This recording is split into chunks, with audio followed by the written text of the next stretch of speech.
35 minutos pasaron de las 13 de hoy, viernes 26 de agosto de 2022. Y no sé si ya le presentamos ya a los que nos acompañan. Estoy todo emocionado, princesa. ¿Por qué? Tipo taquicardia tengo. Ahí la gente ya Sí, puede no. verles a nuestros compañeros, podemos decir de esa manera. Forman parte del plantel de MF Economía e Inversiones. Así que yo te cedo el honor, Alfredo. Porque vos insististe y les comprometí. Incluso hiciste comentarios, yo diría hasta un poco... Bueno, no digo el calificativo, pero bueno, le damos ya la bienvenida. Una gran alegría. Hoy Sí. están con nosotros el equipo de proyectos de finanzas de la consultora MF Economía.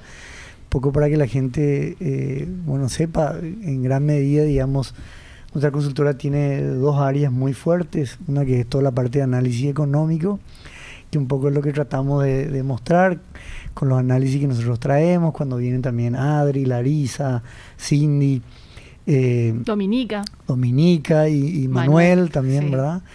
Y en ese sentido también, está el otro pilar muy fuerte, que es el área de proyectos y finanzas, que ellos ahí nos van a contar bien o mejor, digamos, qué es lo que hacen y en qué también se especializan. Pero bueno, le presento hasta Karin, que siempre hablamos. Karin Vareiro. Y sí, no creo que sea otra. Para Sí, que la gente la conozca. Me imagino que es la misma. Sí. Sí, sobre todo tu cabello. Ahí ya pueden ver el hermoso cabello que tiene Karin. ¿Cómo estamos, Karin? Bienvenida. La primera vez. Sí, acá con ustedes sí, la primera vez. Sí. ¿Podemos decir qué cargo tenés en ese pilar tan importante que dice Alfredo? Importantísimo el pilar. Sí. Yo estoy como gerente en el área de finanzas corporativas, donde estamos haciendo proyectos, como estaba diciendo Pope. Sí. No sé. Le conocemos como Pope. Está bien. Perdón, Y también estamos con Franco Rojas. Está bien, no me olvidé tu apellido, Franco. ¿Cómo estamos? Perfecto, Prince. Espectacular, Prince. Encantado de estar acá contigo y con Alfredo. Y un saludo a la audiencia, ¿verdad? Radio 1000, por supuesto, ¿verdad? ¿Y tu cargo, cómo te presentamos? Bueno, yo soy analista financiero senior, ¿verdad? Básicamente, Karin seguramente después va a comentar un poquito lo que hacemos en la empresa, en el departamento. Pero nada, le voy a ceder la palabra a Karin en respecto a nuestros trabajos y bueno, sí. lo que estamos haciendo. ¿Podemos hacer un paréntesis, Prince? Yo comento... Vos no querés dejar de abordar este temita 5 minutos minutitos porque nomás, sí. generó todo un tumulto a nivel mercado internacional, por eso.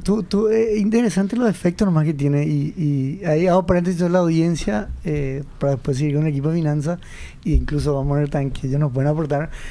En gran medida hoy empezó el congreso de Jackson Hole, un congreso que es financiado por la Reserva Federal. Sobre todo la Reserva Federal tiene 12 bancos de manera, podemos decir así, como están divididos de manera jurisdiccionalmente, sí. no sé cómo decir.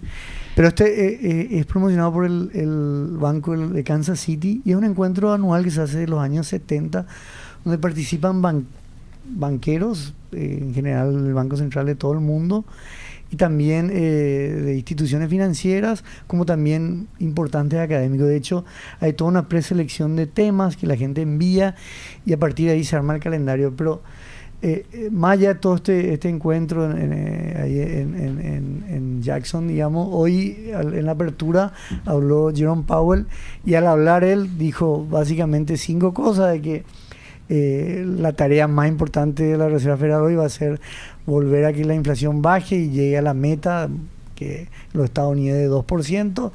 Dijo que probablemente en el mes que viene va a haber también una alza importante y los mercados estaban con una expectativa, digamos... Con un poco de volatilidad.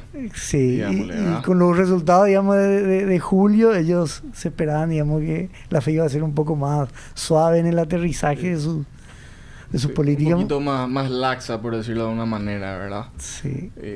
Lo que es el Jackson Hole es bastante importante para lo que es la toma de decisiones de muchos agentes económicos, no solamente los Estados Unidos, sino también a nivel internacional. Se toma mucho en cuenta, ¿verdad? No solamente en el Jackson Hole, sino siempre que en el caso, ¿verdad? En este caso Jerome Powell, pero en caso del que está al mando de la Fed, ¿verdad? Anteriormente Janet Yellen, se tiene muy en cuenta, ¿verdad? Porque, bueno, básicamente son los que guían la política monetaria norteamericana, la moneda más importante actualmente, la reserva de valor. Entonces, gran parte de los capitales se mueven con respecto a lo que dicen, ¿verdad? En el caso de, bueno, ahora Jerome Powell. Sí, estuve viendo también, Alfredo, el tema de, bueno, lo que salió de esta sinopsis que le llaman, ¿verdad? Del Jackson Hole. Y bueno, básicamente se mostró bastante, se le vio a Jerome Powell un poquito bastante enfocado en lo que es parar la inflación, ¿verdad? Bajar esa inflación y volver a su, vamos a decirlo, la meta que tienen del 2%, ¿verdad? Y llegar, y bueno, varias veces ya se lo vio hablar diciendo que bueno, que van a usar todo lo que tienen a su disposición para llegar a él. Y sabe qué interesante que los analistas decían, por el tono de voz, como dijo. Totalmente. Ese tono de voz ya hizo que tenga un efecto importantísimo, porque como vos decís, ya lo venía reiterando desde hace un tiempo. Pero acá parece que el tono hizo que... es más, tiene mucho que ver, inclusive vos cuando ves, seguramente Alfredo, cuando lees algunos análisis, ves cómo se toma en cuenta la palabra, inclusive los analistas subrayan ciertas cosas que dice, ¿verdad? Entonces, la persona, en este caso Jerome Powell, tiene que tener sumamente cuidado con qué es lo que dice. Y más otra vez después cuando le preguntan las cosas, ¿verdad? Y nada, bueno, ahora básicamente el mercado también generalmente hace una estimación, ¿verdad? O bueno, se puede estimar a través del mercado qué es lo que se espera de la siguiente reunión de la FED, donde se decide la tasa de política monetaria, por decirlo así, ¿verdad? O qué va a pasar con los FED. Que va a ser el 21 de septiembre próximo. Totalmente, en septiembre en agosto ya no tienen, por eso se da el Jackson Hole. Y bueno, hay más del 50% de probabilidades de que la suba de tasa que se viene sea más o menos de 0,75 puntos básicos y por debajo del 40 o del torno 40 de 0,5. Si estamos hablando de 0,75, estamos hablando que es la tercera consecutiva de este tipo de suba de tasa que no se vieron en los últimos 20, 30 años en los Estados Unidos, ¿verdad? O sea, y eso tiene un impacto tremendo, no solamente en los Estados Unidos, ¿verdad? Y emergentes, como vamos a decirle Paraguay, un poco de frontera, pero estamos ahí. Y tiene mucho impacto en el tema de capitales. Aparece, ¿verdad? Paul Volcker, el fantasma otra vez. Y sobre todo que anuncia que tendrá costos, ¿verdad? O va a generar costos esto de reencauzar otra vez la inflación. ¿Vos tenés datos? Sí, tengo datos. Y Lorenzo, si puedes mostrar así los efectos nomás que dijo durante el discurso y el efecto que tuvo en los mercados. Para mostrar, estos son de la página de un artículo que salió hace 45 minutos en Bloomberg. Y ahí dice, bueno, el rendimiento de los 10 años del Tesoro americano cambió a 3.03, tuvo también efecto en el bono alemán, parece que es 7 puntos básicos, o sea, terminó en 1.39, también en los bonos británicos. El crudo, el WTI, el que más o menos el crudo de Estados Unidos, de Texas, cayó un 0.3%. Y los futuros de oro también, digamos, cayeron 1,3%. El otro gráfico, Lorenzo, y... Ahí le vamos a pedir apoyo a Franco. Estos fueron los mercados en las bolsas. Hubo una caída también, movió, ¿verdad, Franco? Sí, o sea, todo este tipo de eventos generalmente tienen impactos inmediatos a veces no justificado, muchas veces tiene que ver con el tema de las impresiones que cada analista tiene, ¿verdad? Hacia dónde, porque básicamente todos tratan de adivinar hacia dónde va a ir y antecederse a eso, ¿verdad? Ahí es donde, vamos a decir, la gente que maneja los fondos es donde realiza las ganancias, ¿verdad?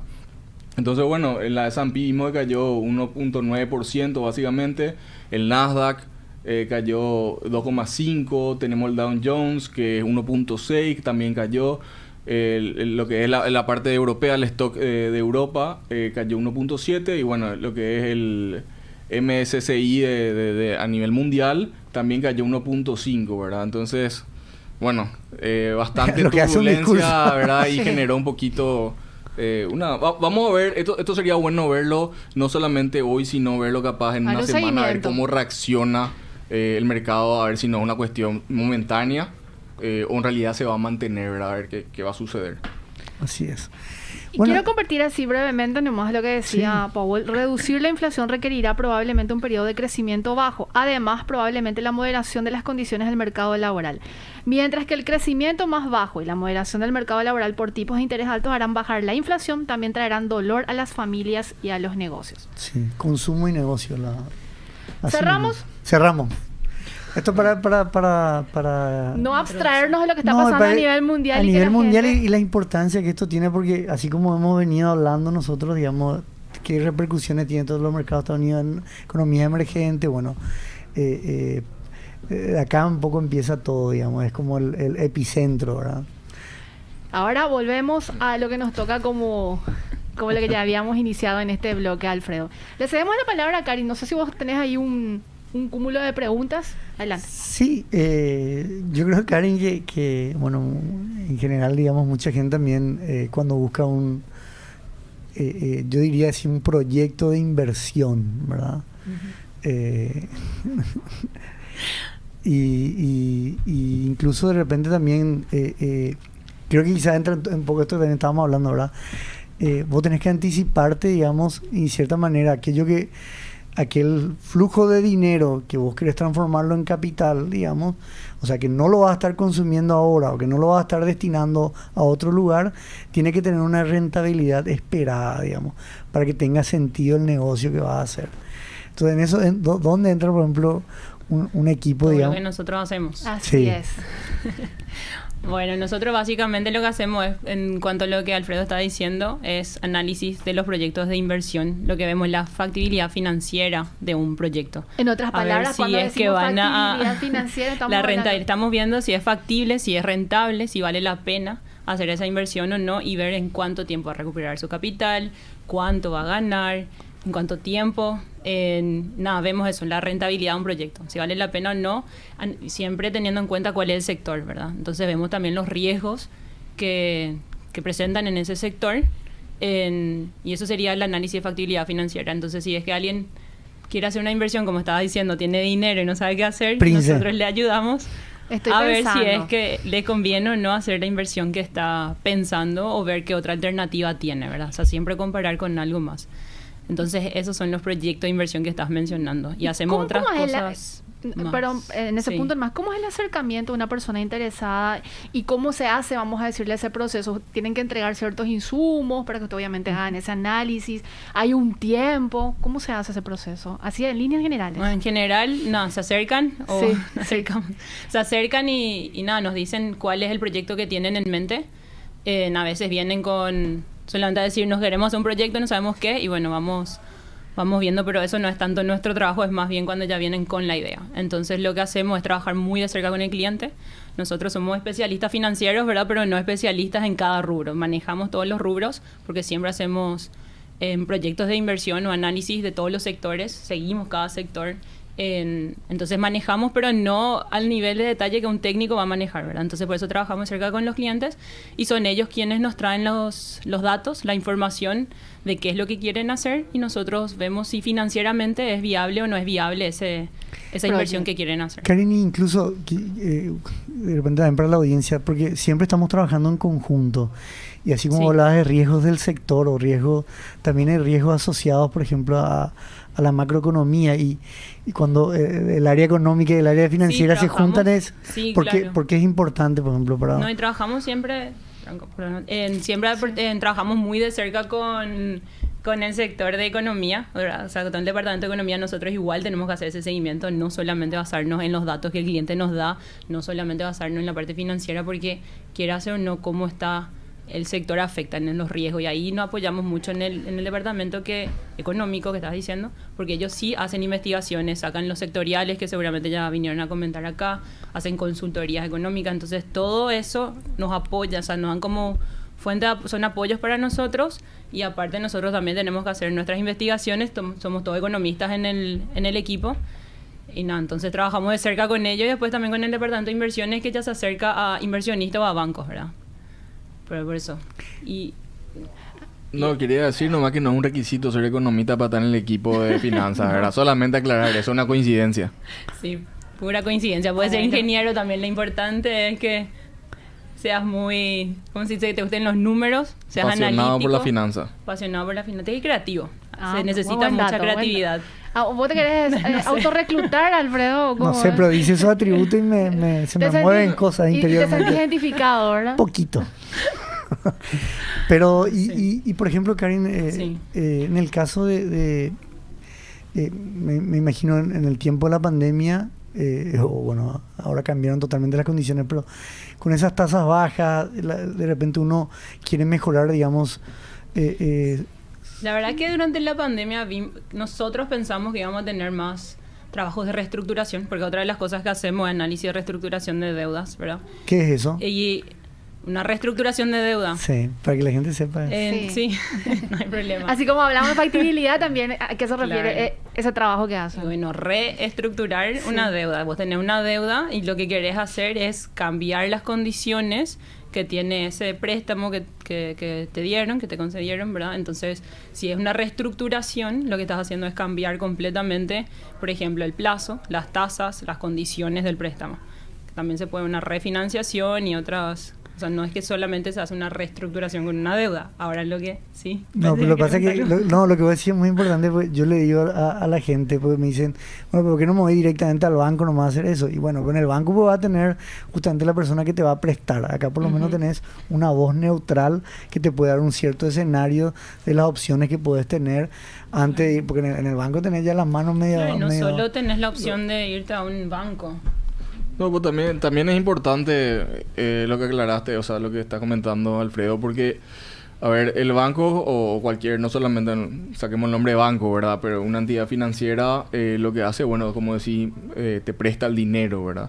Pero hay un trabajo detrás de eso, ¿verdad? Y muchas, o sea, los bancos te piden un proyecto, en el caso de una reducción de deuda que estamos hablando, te piden a ver, mostrame cómo lo vas a pagar, de qué manera, y eso es lo que quieren ver las entidades financieras, ¿verdad? La forma en la que le vas a terminar pagando el préstamo y cómo lo vas a hacer y cómo vas a materializar a través de qué ingresos.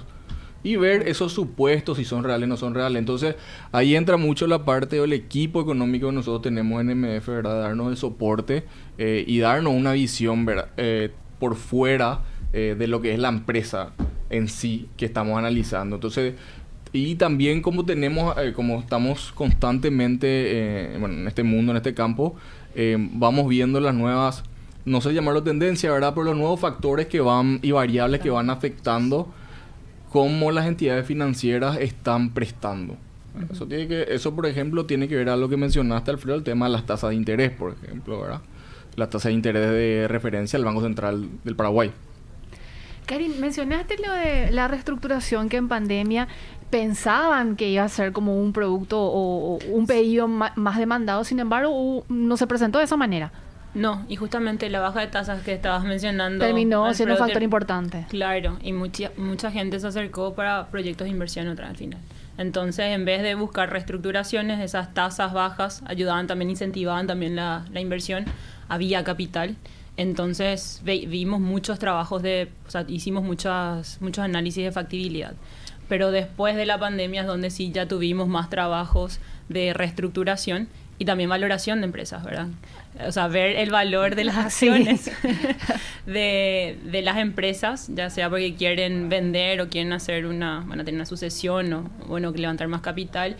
Entonces vimos más eso después de la pandemia y nada, eso.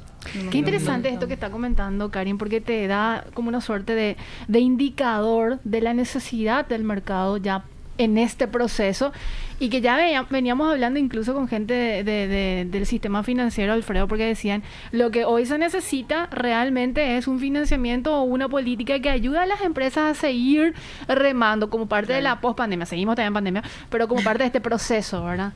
Un dato interesante, Prince, que me gustaría agregar a lo que comentaste, el tema de la baja de tasas, es que si bien hubo también la tasa de bajas, ¿verdad?, que se materializó en el 2020, también hubo medidas por parte del Banco Central del Paraguay. Entonces, esas medidas también... Flexibilidades y medidas ayudaron a que los bancos puedan dar créditos.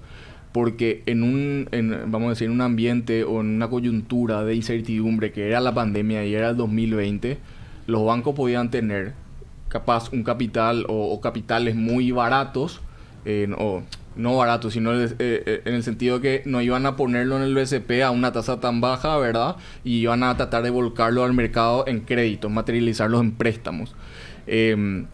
Pero ante tanta volatilidad e incertidumbre, como uno no puede poner el precio, que el precio del dinero es la tasa de interés, entonces hay veces que las entidades financieras, ¿verdad? O cualquiera, no solamente las entidades financieras, lo que hace es, dice, me quedo a mirar un poco cómo está el panorama y cómo va a ir y después salgo. Claro, hago una pausa. Hago una pausa y eso también se vio, ¿verdad? Porque los niveles de liquidez subieron en los bancos en ese momento. Entonces, si bien hubo esa caída en la tasa de referencia del BCP, obviamente buscando que los bancos den créditos al sistema, ¿verdad? O sea, que den créditos a los agentes económicos para poder dinamizar la economía, también hubo esas medidas, ¿verdad? Entonces, para entender qué pasó, contraintuitivo fue, por decirlo de una manera, y bueno, esta pandemia nos dejó muchas cosas en lo que es economía y finanzas todavía por ver y por analizar.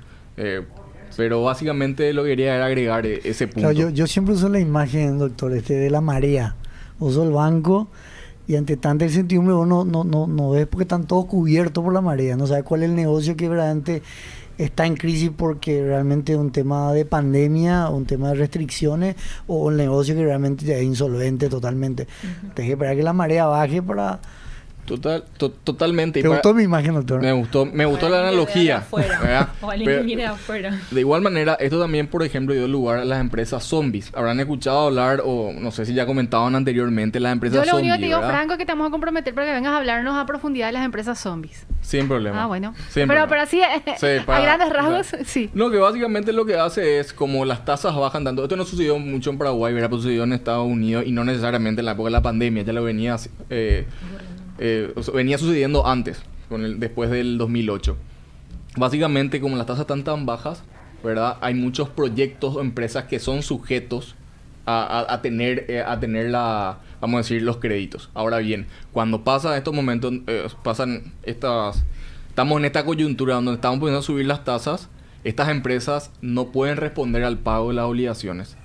Entonces ahí se denomina estas empresas zombies, que vamos a decir no tienen un fundamento económico tan fuerte como para poder sostener una suba de tasas, ¿verdad? Entonces, estas empresas se generan y se crean mucho, o se potencian en épocas de tasas bajas. Pero cuando las tasas suben, hay complicaciones. O cuando son las tasas, entre comillas, más normales o más neutras, ¿verdad? Totalmente. Es como que yo digo a la gente la imagen cuando vos das condiciones especiales. Por ejemplo, decir, bueno, escuchen, no es lo que no escuchan, le vamos a dar caramelo. No escucha la gente. Y después deja de dar caramelo y ahí te das cuenta quiénes son los que realmente escuchan el contenido. Interés. Así es. Karin, hablabas de factibilidad, hablabas de valoración, hablabas de reestructuración como parte de los servicios o de lo que hacen dentro del equipo del departamento. ¿Qué otro tipo de trabajo o acompañamiento realizan? Bueno, y aparte hacemos diagnóstico financiero de las empresas para poder después hacerle un acompañamiento, una asesoría mensual. Entonces, a veces ya empezamos con una asesoría de una, ¿verdad? Pero hay otras veces en las que tenemos que analizar en la empresa dónde está parada. Y bueno, así como estabas dando el ejemplo de la marea, esto es como que mirar de afuera, salir un poco del día a día de ellos, que muchas veces no ven ciertas cuestiones, y nosotros de afuera vamos analizando en la empresa y hacemos como un diagnóstico, vamos a decir, así como te vas al doctor, me duele la panza y no sé qué es, bueno, y lo mismo, vienen y me falta plata, no puedo pagar mis deudas, y bueno, nosotros vamos mirando, indagando un poco en los números y así nos damos cuenta de muchas cosas que pueden ir mejorando, ¿verdad? Y eso me parece muy importante porque muchas veces para un directorio, Karin, cuando el directorio no piensa de manera homogénea, tener datos sobre qué apoyar tu discurso, porque si no parece que uno quiere llevar a su lado, el otro, que se generan bastantes incomprensiones, y tener datos que fundamenten el discurso o ciertas medidas es muy importante para una empresa. Sí, totalmente. O sea, y los números no mienten, o sea, te dicen la verdad del fondo de la empresa, entonces puedes tener esos datos y ese análisis adicional y ver cómo se comportan, porque no es solamente mirar el número, sino ver cómo es comparando uno con otro, cómo se conectan cada uno de los indicadores que vamos mirando y analizando, ¿verdad? Y nada, y así le acompañamos al cliente para ir, dependiendo de qué es lo que necesita, hacemos una asesoría mensual que se puede ir 6, 12 meses más. Hay clientes que tenemos hace 2 años y seguimos siempre asesorando a su gerencia. Le digo a la gente que para conocer más de lo que hace el otro departamento sumamente importante de la consultora, El más importante, bueno. de la consultora MF Economía e Inversiones, lo pueden hacer ingresando a la página web mf.com.py o pueden escribir a un correo en específico, Karin, de repente una persona interesada. Yo tengo una empresa, un proyecto y quiero que me hagan un estudio de factibilidad o un capaz de reestructuración. Somos amigos de la radio para que también le hagan un descuentito ahí a la O un gente. auspicio. También aplica. Pueden escribir a qué correo, Karin. Proyectos@mf.com.py y ahí proyectos@mf.com.py. Sí. Franco, Karin, un gusto tenerles hoy. Seguramente dentro de un mes nuevamente, pero para ya hablar de algo en específico. Antes sí nos invitan antes, No, ¿verdad? esto está abierto, de hecho, queda 3 pisos nomás, así que puede venir. A Franco yo les tiro antes. Ya le dije. Epa. ¿Te parece, Alfredo? No, Incluso la primera vez que podemos... venimos porque no nos invitaron antes. No hablemos y no andemos en ese detalle, pero vos estás así como reemplazo ya acá de mi... No. Yo ya te estoy sondeando como eso, Franco. Vamos a preguntarle a Karin si es Jamás le haría, factible. Alfredo, eso. Jamás le haría. Bueno, vamos a ver. Muchas gracias, que tengan buen fin de semana, Karin y Franco. Y por supuesto, Alfredo. Muchas gracias. Muchas gracias. Alfredo y Prince por la invitación. Y bueno, esperamos nuevamente estar acá compartiendo con ustedes. Así mismo. El Muchísimas próximo gracias. capítulo podemos hablar sobre presupuesto ya, Karin, ¿verdad? Sí, podemos. Oye, vamos a hablar de eso, pero el próximo podemos hablar. Pasó rapidísimo el tiempo. Josema, nos vamos yendo. Nos reencontramos el lunes puntualmente a las 13 en Economía Meet.